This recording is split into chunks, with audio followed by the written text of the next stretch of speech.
You know what? We need to have like some special food from Epcot here when we do. Oh, When we yeah. do, I think you should get on that. Okay, I'll work on it. Yeah, Uber Eats, do they have a private jet? They had frushi. It's fruit based. I don't really like sushi either, but this What is was frushi? so. It's fruit based. It sounds a little sacrilegious. I think it was you 81. Maybe it was 81. I think it might have been 81. Yeah. I was younger then. Let's put it that way. I was a little younger then. I know we're jumping around a little bit here, but hey, that's what we do. That's what we do. We're going to let this journey take us where the journey's going to take us, which is also an interesting philosophy of going to Disney in the first place. We get caramel corn to just enjoy that. Oh, It's yeah. so good. Why do you keep bringing up the food? Because it's delicious. Nick, stop it.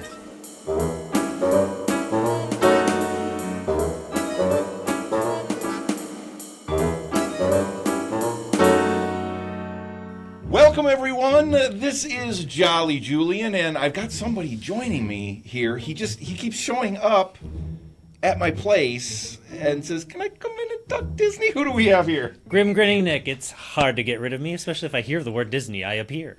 You know, that is a common thing amongst Disneyites, Disney fans, once you get started talking about it, you can't stop, which we're going to try to stop at some point today and not make this a 5-hour episode, which it very easily could do, because we are talking about one of our favorite subjects, which happens to be one of our favorite parks. I'm not going to say who, but I think it will start to become clear. Today we are talking about Epcot Center, or just Epcot. I guess it's just Epcot now, but Epcot, we're talking Epcot. And specifically, we're going to break this into 2 episodes because there's just too much to cover. So we're going to do our first episode on World Showcase. Now, I want to throw it to you, Nick. Why are we starting with World Showcase instead of Future World? I mean, a lot of people would say, well, isn't Future World what you see first when you come in the front entrance? It's what most people used to see first. Now it splits. I don't know. For us, it's almost every time we start at International Gateway. And the main reason for that is we've been staying at resorts that have the Skyliner. So that's the easiest way to get to Epcot. And it gets us right at Ratatouille, which is one of the newest attractions at Epcot.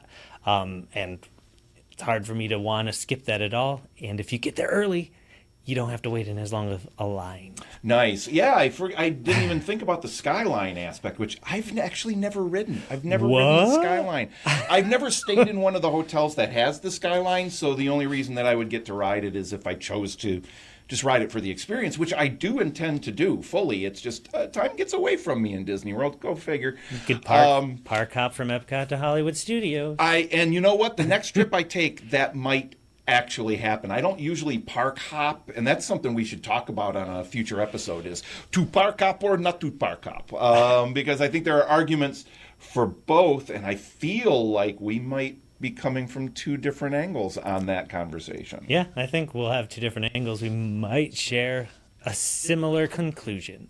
Might share a similar conclusion. I like that. All right, so let's jump right in because we got so much to cover. Nick, I'm going to throw it over to you. What's the other reason? So there were 2 reasons to maybe start at International Gateway. One was staying, at the hotel you were staying at, and the other was Ratatouille, France Pavilion, getting right there in the morning. Starting your morning in France. What's a better way to go? What could go wrong? Yeah. What could go wrong? I guess if you're from Britain, you might argue that. I don't know. The United Kingdom isn't far away. Isn't far away at all. But no, that's absolutely right. That's one of the reasons that the last few times that me and my parents and sister have gone to Disney World, gone to Epcot, we've started at International Gateway as well so that we could get right on Ratatouille, which is one of my mom's favorite rides. She absolutely loves it. So that's kind of where we start there as well. But I'm going to throw it over to you to get us started on World Showcase. Where are we starting today? Yeah, we are. We're going to start right at France. Especially when we visited last, maybe the popularity's dying down a little bit or it's balancing out with Frozen Ever After again. I don't know. But if you get to Ratatouille right when the park opens, especially if you have that early morning magic for staying on property, you might not have a wait at all. It could be 15 to 30 minutes. But once the park opens, Ratatouille's a wait that gets longer and longer. So it's nice to just get right in there, get in the line, and experience that attraction. Then maybe towards the end of the day it dies down a little bit and you could head over there again, or if the end of the day might be a way to go. But morning, if you have not ridden it yet or really want to make sure you get on Ratatouille, that's how I would go about it. Yeah, and especially if you're staying on property like you are, then you get that 30-minute head start, which really helps, because we've gone there not staying in one of the resorts that gives you that advanced entry. And we get there right at basically rope drop for us, and the line sometimes is already between 45 and 90 minutes long, even by the time we get in there for Ratatouille. Still worth it, especially if you've never ridden it before. But that having that extra half hour jump on it gets you going too. Now, talking France, I've got to chime in too, in addition to Ratatouille being a fantastic ride, and I love that they put that in that back area that used to not be used really for anything. No. And they turned that into such a beautiful little, French kind of, courtyard area with the fountain in the middle of it and all that. So even as you're waiting, you've got this beautiful stuff to look at, which we've talked about how incredible Disney is with making the wait in line oftentimes just a pleasure in itself. I say that with it. I still don't want to wait for 2 hours for something, but it's still cool. But one of the other things that I love about France is the French film. Now, we got to talk about that, because I don't know how much longer we're going to be able to talk about it, because they're making it a shorter and shorter thing for us that we are maybe not going to have access to it forever. The French film is in the French Pavilion, obviously. Right when you walk in, if you go straight back, there's a theater back there. And right now, I think they're splitting it between a Beauty and the Beast experience of some sort, which I have not seen. Maybe Nick has and can talk about that. And then usually maybe 1 or 2 shows a day, they're still showing this incredible French film, which is called Impressions de France. It is a mainstay. It is a staple of Epcot Center for me and my family. I see it every single time I'm there, because I think it is a glorious film to showcase the many faces of France. Do you and your family catch that when you're there? I haven't seen it yet. I know. Nick, I do. Oh, you haven't. I love this, though. This is great, because now you have homework. Because I really don't think it's going to be there much longer. And it is a beautiful film. Now, is it one that young children will probably be fully enchanted by? I don't know. I mean, I was growing up, but I was a weird kid. But it might be something worth taking the whole family to see. Yeah, I think I definitely want to. I have a little bit of hope that it'll last longer, because when it's a Beauty and the Beast sing-along. Yeah. And when they rolled that out, it was Beauty and the Beast all day, and then after a certain time, it switched to Impressions de France, so that it was like, oh, there's more kids, and his kids are leaving because it's getting later and they're more tired. But last time I went and last time I looked, it's alternating every other showing. So I think maybe Enchanted Tales with Belle, the Beauty and the Beast stage show, and a Beauty and the Beast sing-along in 3 of the parks is maybe oversaturation. And maybe Epcot is where they found that maybe they stretched that a little bit too much. It's a little too much beauty? Yeah. A little too much beast? Potentially. Yeah. Yeah. So I'm hoping that'll keep there. I hope so. It really is beautiful. I can't recommend it highly enough. And I'm a huge fan of the French classical music that underscores that film. They are using music by some of the best French classical composers over the years, and it's really great. It's a must-see. So, anything else about France before we move on from there? Just from, I don't know, vibes. It's getting a crepe, sitting at a table, you can see the water and the Skyliner in one area. We got ice cream later in the day. We came back to France. So it was just, you could say this about almost every pavilion there, but it's just a nice place to relax and explore. Great. Yeah. Oh, now I'm hungry. I can't do you know what? We need to have like some special food from Epcot here when we do. Oh, yeah. When we do, I think you should get on that. Okay, I'll work on that. Yeah, Uber Eats, do they have a private jet?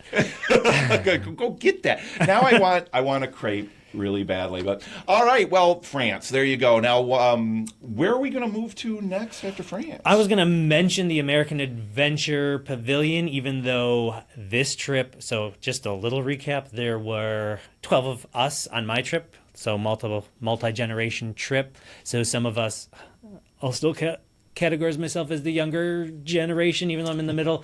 We went off to Guardians of the Galaxy Cosmic Rewind, but my parents took my kids to the American Adventure, which is Eli is my 8-year-old. He loves history and everything like that. So they explored that area, and that's basically a must-do for my kids. Yeah, he's the Hall of Presidents. Yes, he kid, is. right? Yep. Yeah. Oh, and this is like such a spiritual successor in a lot of ways of the Hall of Presidents. It's such a great attraction. The American Adventure is another mainstay for us, largely because not only of the ride itself, but also the incredible Voices of Liberty that sing in the atrium of that building before the show starts. That has almost become even a bigger attraction to me and my family sometimes than even the American Adventure, because we've seen the American Adventure so many times, and it's incredible every time we see it. Come on and hear, come on and hear Alexander's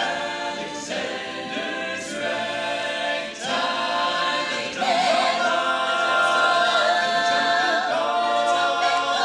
Strike up the band, strike up the band, strike up the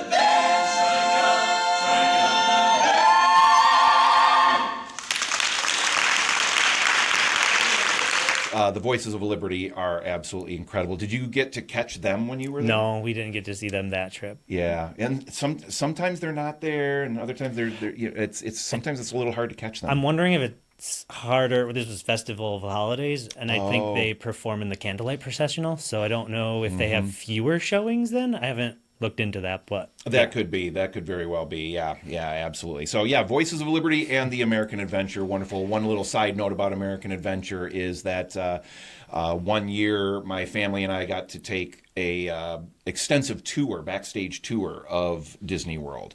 Not the Keys to the Kingdom. I can't remember what the other one was called. I think it was maybe called Backstage, Disney Backstage or something like that. I don't remember. But we got to go to all 4 parks and see little pieces of them from backstage. And where they took us first, I think this was first, was EPCOT, because it wasn't open yet.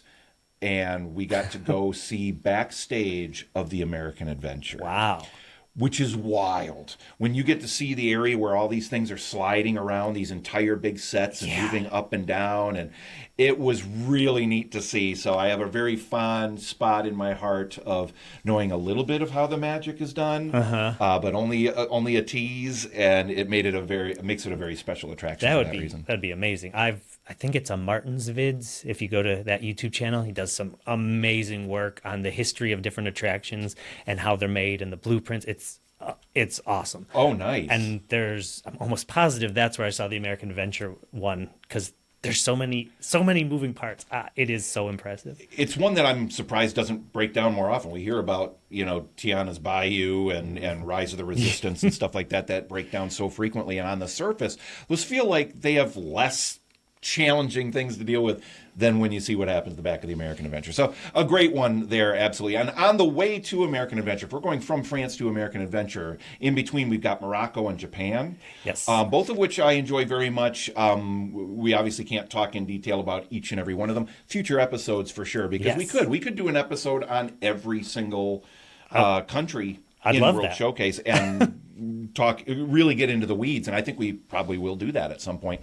But I do love stopping by the Japanese. I think the Japanese pavilion is one of the most beautiful pavilions that they have there, with the whole layout there, and they've got that Japanese garden, which I'm a big Japanese garden fan. Love it. They do have sushi there, which I have not gotten sushi there, and I'm a big sushi fan.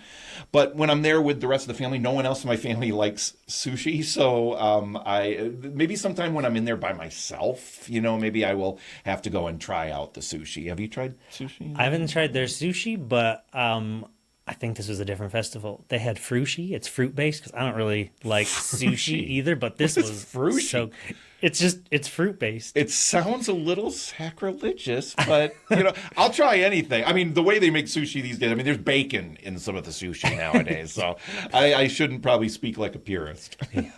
Yeah, we love the Japan pavilion. My wife's stepmom is Japanese, so she has some awesome memories of going there with that grandmother, who was born and raised in Japan. So she was always so proud to take her to visit that pavilion. So now we always make sure we go there. We didn't spend that much time in there. that trip. Yeah. But again, big group. We kind of split up, and towards the end of the night, my wife took my niece over and they explored the Japan pavilion, and they picked out their oysters, got the pearls, and bought some jewelry that they put the pearls in. So they got to do that experience. Oh, nice. Yeah.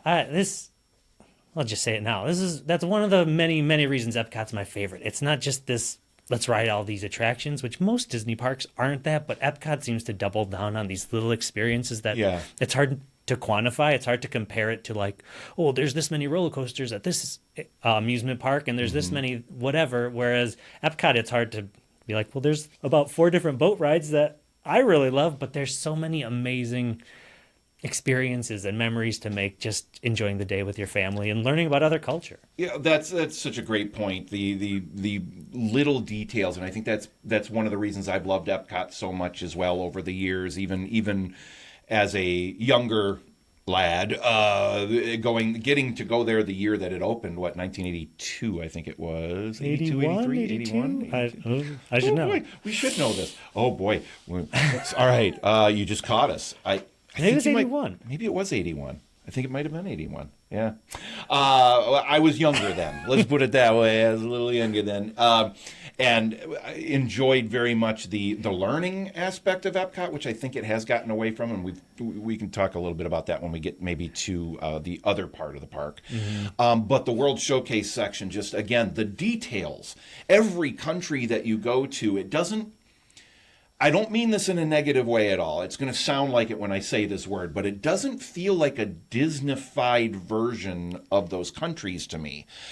It feels authentic in so many ways. And I think a lot of that is the little details that they put into each of these. When you go to Japan is a great example. Everywhere you look, it's just everything is so perfect and feels. I've never been to Japan, so I can't say for sure, but it doesn't feel like a cartoony. It's not a cartoon version of Japan. It's not a Disneyfied version where they decided they had to, put IP into it, which they are starting to do, and that's why I was very glad to see when they put in Ratatouille that wait area in the back was very classic France. They didn't make it a cartoon version of France to kind of go with whatever. But then as you get in there, they kind of climatize you to the cartoon version as you're going through the waiting line. Yeah. I feel like Mexico did that really well when they brought in the 3 Caballeros. Yep. And I say what you will about Maelstrom being gone, but I don't think Norway feels like Arendelle. I think Frozen Ever After does, but the Norway Pavilion, they still have the Stave Church that you can go into and learn about Norse mythology. It isn't Marvel's version of Norse mythology, at least yet, but so it's still... Not yet, anyway. But I think the other thing that helps Epcot not feel like the Disneyfied version, it's Disney going above and beyond with the details, is the cast members. They're from the countries that they're representing. Yes. And that's amazing. My wife and I love talking to the cast members at Disney. Doesn't matter if it's Disney Springs or Magic Kingdom, but in World Showcase, that's just, we always ask where people are from anywhere, or we see where they're from on their name tag, but talking about that with people in the Germany Pavilion or in France, it's amazing. It is, and Norway. I know we're jumping around a little bit here, but hey, that's what we do. We're going to let this journey take us where the journey's going to take us, which is also an interesting philosophy of going to Disney in the first place. And that's one of the things that I do miss. We talk about this a bit on this podcast from time to time. Is I hope we don't completely lose the spontaneity of the experience of going to Disney with having to do so much on the app and having everything pre-planned perfectly, so that you get everything done you want to do. It is one of the nice things, I think, of going primarily with adults, in my case, and adults that have had the fortune of being able to go to Disney World more than a few times in our lives. We know it pretty well. So when we get there, it's less about, we got to do this and do this and do this so we don't miss this and this and this. It's more about, hey, what do we feel like checking out today? And I really do like that aspect of it, and I think Epcot lends itself to that, especially when they have the Food and Wine Festival going on. That changes the food. That changes the eating strategy at Epcot. At least for me, it does. I mean, I'm tempted to not do any sit-down meals when they have the Food and Wine Festival, and go around to all the kiosks and try all the things that I wouldn't normally do. Have you been there with your family during the Food and Wine Festival? Not Food and Wine, no. That is, well, it's on the list, but it's on the list to not bring the family. Just that feels like a more fun couples trip. I think you're absolutely right, and you know, they're little kiosks. They're not cheap, and you're not getting gigantic food portions. It's kind of like a little sampler thing, a little. So yeah, eating your way around that park can be very tantalizing. B, can hit the pocketbook a little bit. But then what at Disney doesn't hit the pocketbook is just a question of whether it's worth it in the end. And yeah, if you can get to the Food and Wine Festival, it's very, very cool. Yeah. Where to next? Typically our mornings in Epcot is France, and then we kind of book it to Norway to beat the line from being there. That's kind of like checking all the things that you'll have to wait for off the list so you then can enjoy the evening.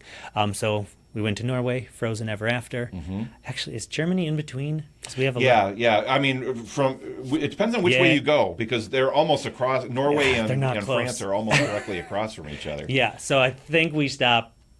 One of our little traditions, we'll go back to Germany because we spent more time there later. But the caramel corn, we get caramel corn to just enjoy that. It's so good. Why do you keep bringing up the food? Because it's delicious. Nick, stop it. So we got that, and then could kind of enjoy that while we were waiting for Frozen Ever After, which wasn't too long a wait. Frozen Ever After. You know, I've ridden that once, and I like it. I think it's a lovely ride. It's always got quite a long line, at least most of the times that I'm there, so I don't ride it every time. I'm not going to lie, I do miss Maelstrom a lot. I do miss that attraction. I can understand. I mean, it makes sense for them to remove that and put Frozen in there. It's tangentially at least connected enough that I think that works, and makes more sense for the kids and things like that. But I do miss the Norwegian ride, especially there was a film again at the end of the Maelstrom ride of Norway that was another of those just lovely, very well made, beautiful short films about the country, and I do miss that a lot. Yeah, I really liked Maelstrom, so I was sad to see it go. I like this. I think the biggest thing I don't like is to really make that Elsa effect work, where with the Let It Go scene, is they closed up the outside part. Yeah. So you used to see the boats from outside when they turn around. So that little detail of just feeling like the pavilion is alive and things are happening in it, you do miss out on that. You do. But the queue of Frozen Ever After does have, what's his name? Olaf? No, the guy who... It should have Olaf. Well, I'm sure Olaf's too much there, Olaf. That's one of my mom's favorite characters as well. She loves Olaf. Is your mom's name Samantha? No. No. Should be. Well, maybe we'll get it legally changed. Yeah. There's a little Easter egg for Maelstrom in the queue. I forget the guy with the sauna in the line. He has a little section of the queue. Anyway, there is a three-headed troll hidden in there. Nice. So, and I'm almost positive there's also a polar bear that mimics the same stance of the polar bear, but the three-headed troll is a nice touch. That's very cool. And that whole oil rig scene that you know, I think that was where the polar bear was too, wasn't it? I believe same so. Thing. Yeah. After you come down and you shoot around, and there's that big oil rig. It was very cool. Yeah. Yeah. But Frozen, very nice. I bet the kids love that one. Yes, they love that one. I think it was not running. So, that was a different trip. There was one trip where it wasn't running, and we were one of the first boats on, and we ended up getting soaked. It was like the water built up because it had nobody in it when it was running through. Oh, sure. But that wasn't this most recent trip. But That's so exciting. you could get pretty wet on that, but I think typically you don't. Sure. Yeah. All right. So after Norway, what's kind of next on your trip around the world? So we did. Well, let's go to Germany. We spent a lot of time at Germany, mainly because this trip was not only big family Christmas trip, but my dad turned 70 and my dad is German. And really, when you're thinking of a group of 8 or more, and like I said, we had 12, the best place to kind of have a sit down and enjoy a meal together as a family is beer garden. The beer garden. Oktoberfest. I think we were there for 2 hours easily, just enjoying the food, eating probably too much of it, but then Yep. just staying for I don't know how many cycles they do in a day, but we seated before the band started, and we stayed that whole section, and different members of the family getting up and just dancing and enjoying the day. Oh, love And just that.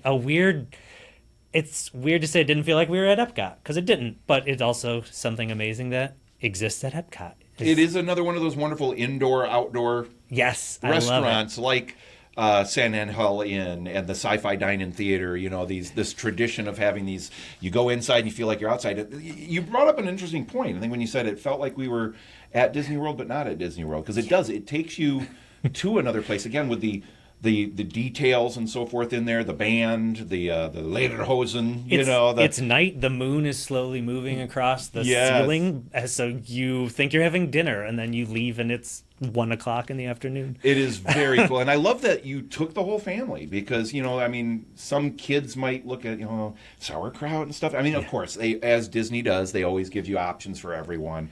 That's a buffet. Mm-hmm. I don't even know if they have a. Do they have a menu, or is it? I think it's buffet only, isn't it? Yeah, they have like a beer and wine menu. That's food. true. Yeah. That's true. Not so much for the kids, No. but Nope. yeah. So we typically will do the beer garden as well because my mom loves that restaurant, and there's just the food is so good. It's one of those that I try not to eat breakfast. Like, if we're going to do that, we're going to do that lunch, like, maybe 12, 1 o'clock if we can. And I want to be ravenous when I go in there. And it is a wonderful experience. And the food is great. Food's great.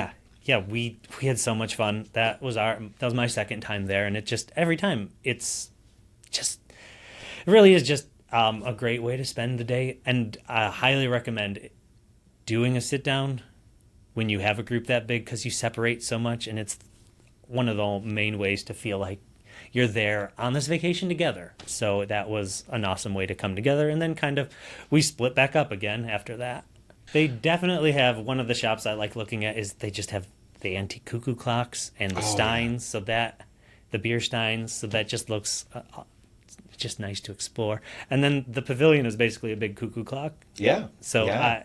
I sometimes I just want to stay there, because every 15 minutes something opens up in a window as part of the clock that you see above where you go to get into the beer garden. Mm-hmm. But very cool. it's just a nice handcrafted pavilion. It is a lovely pavilion. So after Germany, And the train set. And the train, the We got to stop and look at the train. It's so cool. You got to stop and look at the train. I don't know what gauge that is. My dad would probably know. He's a model train person. He's built a fantastic model train in his basement. It's insane. I know it's not HO. It's not Lionel. So I wonder what gauge it is. Do you know what gauge it is? I don't know. Put it in the comments. Comment if you know what gauge that the train at the pavilion, at the German pavilion is outdoors. Let us know, because I'm a little curious. Maybe it's like a unique gauge. Maybe it's Disney gauge. It's Disney gauge. The little models, the town, they have flagpoles, and whatever festival's going on, they change the flagpoles. So festival, the holidays, food and wine, they'll change that. I've not noticed that. I'm going to have to. You got to look at the details. details. So I think the next time I'm there, I think is going to be Food and Wine Festival. I think. Yeah. I will have to check that out. That's awesome. See, you learn something new every day watching these videos. We got the goods here. I'm even learning new stuff. I love it. All right, where is next after Germany? I think Mexico, and all we really did in Mexico was the Three Caballeros Grand Fiesta Tour. I've never experienced the El Rio de Tempo, the original boat ride, but I know a lot of it's still similar. They've just added Donald Duck and the Three Caballeros into it, and I think they did a really good job of that, because it feels like old Disney while still having some of their IP that they added to it. That's a very good point. I mean, they do have some of the stuff from when it was the original ride, the Rio de Tiempo. Is that? I think so. Yeah. The River of Time. River of Time. That's right. I am old enough to have ridden that multiple times. And the interesting thing is, this is going to be one for the way back Disney fans. There's a lot in that original attraction that was a bit of a callback to If You Had Wings at Walt Disney World. Anyone that's old enough to remember If You Had Wings, you are not old enough to have ridden I have that. YouTube. You've YouTube. Watched You can find ride-throughs. some really bad VHS ride-throughs of If You Had Wings. And the River of Time, Rio de Tiempo, had little scenes that kind of had similar technologies that If You Had Wings. And I kind of miss that nostalgia.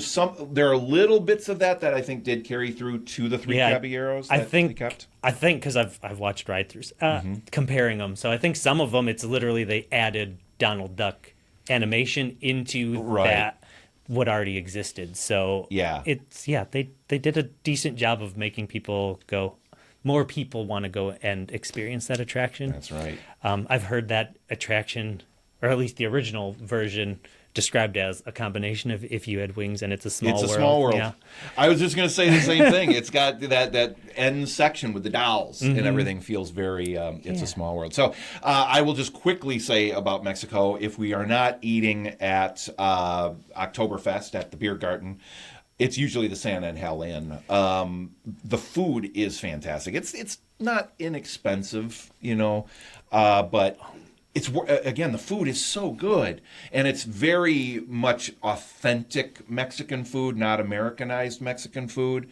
So their choice of spices and the way they're presenting and preparing the food is extraordinary. And then sitting there right in front of that pyramid and watching the boats come by for the Three Caballeros ride is again a place I could just sit in for hours and just go, this is a nice.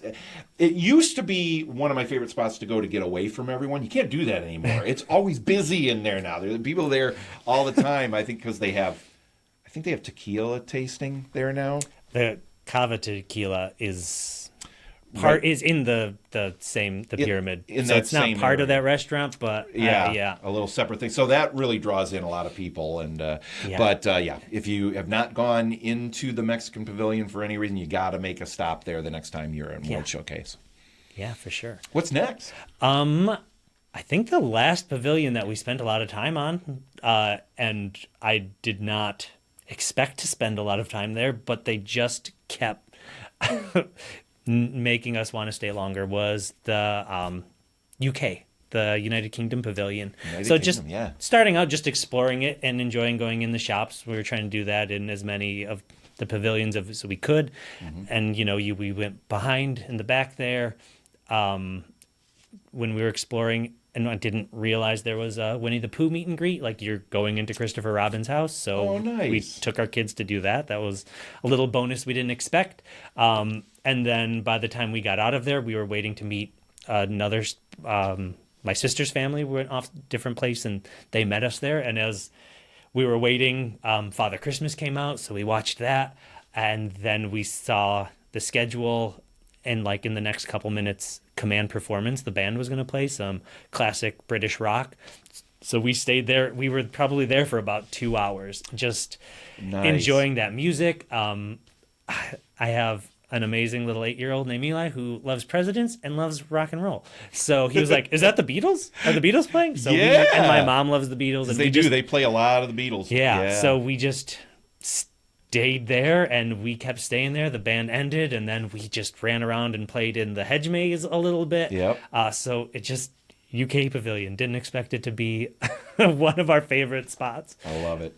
Now that's one of my sister's favorites too. We spend a good amount of time there because she goes to listen to that band. She's big into live music.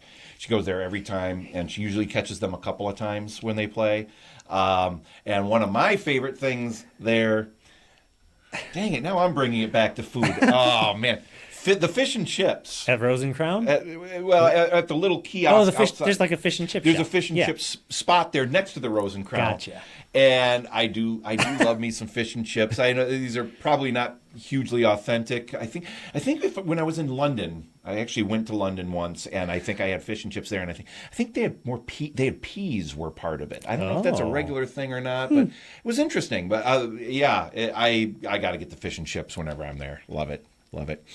All right, well, I think we're getting close to wrapping up here. Yeah. I mean, again, we could. I feel like we just scratched the surface, didn't we? Yeah, we really just did. kind of hit, because I think we need to do a deep dive on each pavilion. I think we really should, that's- yeah. And we want to hear from you if in the comments on this video. Let us know, what did we miss here? What is one of your favorite aspects of World Showcase specifically at Epcot? What would you like us to see, have us do a deeper dive on and really go into some great detail on? Because as you can tell, we could talk about this stuff all the time. I'm going to end with I think it might be, well, we didn't really talk about Italy. We didn't really talk about Canada. But there's one little area there that I just like to point out because it's not an official country land at World Showcase, and that's that African area. The African outpost. Between China. Oh, we didn't talk China either. No. Between China and Germany, as you walk through there, and I always like that. It's something very different. It's not. It feels like a part of Animal Kingdom came over. And even though it was there before Animal Kingdom was, I believe, I think they had that there. That's where it was supposed to lead into the African pavilion. I know, and I think we should have had an African. And I wonder if they stopped it because they knew Animal Kingdom was coming and Africa was going to be very prominently represented there. I think we did get the African pavilion. It's Harambe. It's all in Animal Kingdom. We can't complain. All right. Well, with that, we're going to end this episode, but this is only part one of Epcot because there's a whole nother big area at Epcot that we didn't get to talk about today that is as different as you could possibly be from World Showcase, which is another thing I love about Epcot is you get these two very different parks that are put into one, even more so than I think the separate lands at the Magic Kingdom or the separate areas at Hollywood Studios. I think this really feels like two distinctly different parks. Any last minute words that you have before we wrap up? I just would highly recommend going to Epcot during the festival of the holidays. There's so much more going on that the crowd's really spread out. There's so much more entertainment, the different storytellers throughout World Showcase. We got to catch a few of those in France. There's even a couple, kind of like with Food and Wine, instead of more food kiosks, which they do have more during festival holidays, but there's just different storytellers from different countries too. They're just fun and engaging things, and KidCot fun stops are there. So there's just so much to do. If you are afraid of the crazy crowds at Magic Kingdom around Christmas, I think Epcot's really one of my favorite places to be around Christmas. Love it. Yeah. And nothing beats Disney at the holidays. Yeah. Man. They do it right. All right. Well, with that, we're going to wrap up this episode. Be sure to tune in to our next episode, which means you should subscribe. If you have not subscribed to this channel yet, make sure you subscribe and hit the little bell icon so you're notified when a new video, a new episode comes out so you don't miss it. And remember, we want this to be a two-way discussion. So as we get more and more people watching and enjoying, hopefully, these videos and what we have to say, these two little guys about Disney World, we want you to chime in. And we may, call attention to some of the comments and talk about some of the things that are brought up in those comments in our future episodes. Our next episode is going to be Epcot Part 2, and that would be the Future World part, which has gone through a lot of evolutions over the years. I'm sure we will talk a bit about some nostalgia that we miss in its current incarnation, and some of the things we love about their new incarnations. Spoiler alert: Mission Space, the Guardians of the Galaxy. Pretty cool things. But we will definitely talk about some things we miss as well. All right. Well, with that, any last minute words before we wrap up? No, that was it. That's it. All right. We are out of here. We'll catch you on the next episode. Bye-bye.